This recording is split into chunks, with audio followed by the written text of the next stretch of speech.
The Curtiss-Wright X-19, officially designated Model 200, was a pioneering American experimental tiltrotor aircraft developed in the early 1960s. It was the final aircraft built by the once prominent Curtiss-Wright Corporation, marking the end of the company's aviation legacy.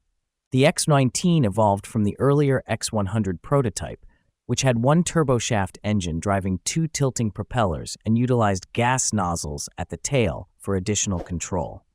This project introduced the radial force principle, discovered by engineer Henry Borst's team, which showed that vertically positioned propellers could increase lift despite added drag. Encouraged by early successes, Curtiss-Wright initiated the more ambitious X-200 project, later designated X-19 when the United States Air Force joined as a sponsor.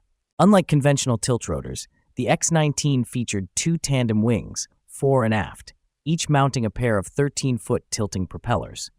These were powered by two Avco Lycoming T55-L-5 turboshaft engines located in the rear fuselage, each producing 2,200 horsepower.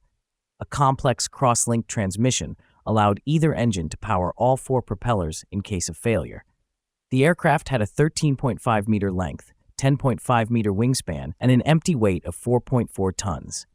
It was designed to transport up to 6 people or cargo and boasted a projected top speed of 720 kilometers per hour and a range of 1,200 kilometers. The aircraft's structure was largely metallic, with a long fuselage housing a two-pilot cockpit and a cargo and passenger cabin.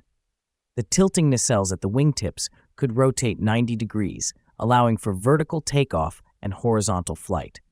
The X-19 lacked traditional horizontal stabilizers, using its rear wing and control surfaces for maneuvering in forward flight. Control during hover and transition phases was managed by altering blade pitch across all four rotors. The first prototype made its tethered hover tests in late 1963, with the first free flight occurring on November 20, 1963.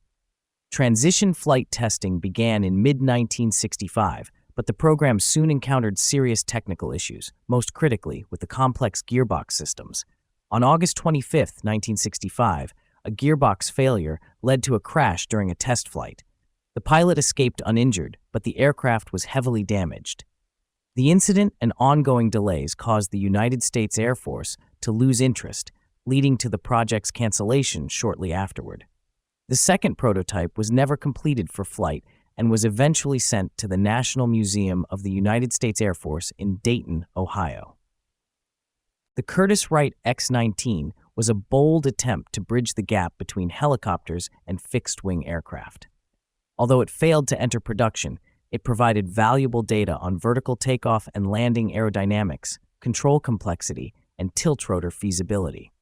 Many of the lessons learned influenced future designs, including the Bell-Boeing V-22 Osprey, which entered service decades later in 2007. The X-19 remains a significant milestone in aviation history, symbolizing both the innovation and the challenges of early tiltrotor development.